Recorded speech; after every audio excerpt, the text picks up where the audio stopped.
Hey, good afternoon, everyone. It's Jason Puella coming to you live from my patio. This week, we are going to be discussing our mental and physical preparedness for any survival situation. Before I get started, I hope everyone in the class is doing well. I know we're still going through a lot of quarantine and preparedness for the COVID 19 crisis that we've all been inflicted by. So I hope everybody's doing well, staying safe, doing everything they can to get through these unprecedented times.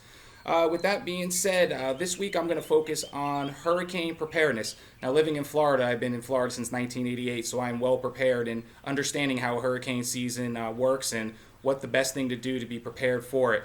You can never be truly prepared until the storm is here on your doorstep, but the best thing to do is to be as prepared as you can be leading up to it. So on June 1st, we kick off hurricane season, and where we are right now, I would say, or where I and my family are right now for preparedness, is that we are really good on stocked supplies, meaning that we have plenty of batteries, a flashlight, a generator. We always keep an extra can of gas in the garage. I have multiple propane tanks. So from that standpoint, also I have easy access to my hurricane shutters for the house, so I can get the house ready as best I can, and I can also make sure we have enough food, water, and some essential needs inside the house, along with batteries. We do actually have a radio as well, so we can stay up to date and listen to any broadcast if we lose power. Now, where I want to be is I want to make sure that I kind of maybe have a survival kit put together. And then insert that survival kit, I'm talking about clothing, all extra toiletries, just kind of keep a bag on the ready just in case if it gets so bad that we have to actually evacuate, that I'm as prepared as can be for that. Having a change of clothes in there, and then making sure that I have a dog and having food readily available to take with us as well, because obviously if the food stores and the pet stores and all those things are closed down, I can't get those items. So I want to make sure we have all those things. And then my plan to get there is to just stay ahead, listen to any sort of weather reports, kind of don't turn a blind eye to it being like, oh, it's just a hurricane, we're used to it, because you just never know the severity, I should say, and devastation that a hurricane can bring.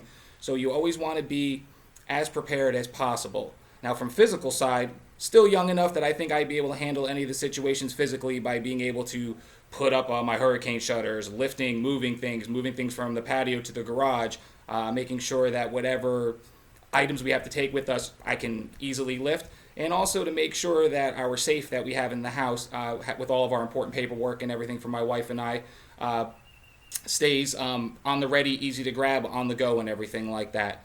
So we really don't have a schedule other than just being really prepared as best you can be. Because like I said before, hurricanes, you know they're coming and everything, but you don't know the devastation until it actually is on your front doorstep, as they say. So again, being prepared mentally, knowing that it can happen and being aware of that. Making sure that you have all the items you can possibly have inside your house to be prepared if you are going to be shuttered in and decide not to leave, that if you do lose power, you do, again, have propane tanks for your grill, bottled water, perishable items, things of that nature that obviously you're going to need. Also, we're lucky enough that we do have a refrigerator in the garage that we can actually keep items in there without having to go in and out, so it can stay cold even if you do lose power. Smart thing I heard from the year ago, whenever that was, I forget, when Irma came through, a good thing to do is that you actually can use your washer to fill up with ice and everything like that, so you can put all your items inside of that, so it's like a big cooler, kind of keeps everything cool as well. So that's a kind of a little extra thing that I picked up that I never even thought of beforehand. But just being prepared for hurricane season is, I think, instrumental in surviving the best that you can when this happens, because it will happen. We live in Florida. Hurricanes are coming. It's just a matter of how severe they are, and if they do come, are you prepared for that? So with that being said, the schedule, like I said, is just going to be keeping my eye out, listening to reports, making sure that I don't downplay anything, because, again, the severity of a hurricane could be a tropical storm to a cataclysmic event. So you always want to be prepared on both ends of the spectrum for that. Fortunately, I haven't had to deal with any sort of housing damage from the previous hurricanes, and I've always had a close family knit, so we always have enough family in town that we can go to one or another's house if need be. But again, staying on the ready, being alert is the best thing you can do mentally, physically. I think I can handle everything that I need to with moving, lifting, pulling, tugging, moving, this, that, and everything. So as far as I know, I'm good to go on that. My family's good to go on that.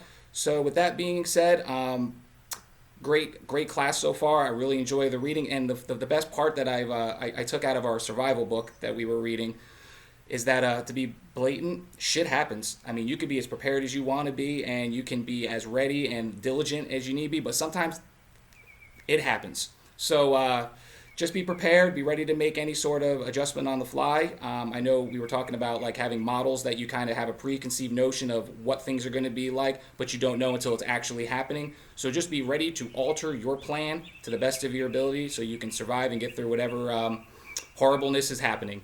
So again, I hope everybody in the class is doing well. I wish everybody the best, and I look forward to seeing some of your videos, and I hope this video was good for everyone. Take care, be well, stay safe, and God bless everyone. Take care. Peace.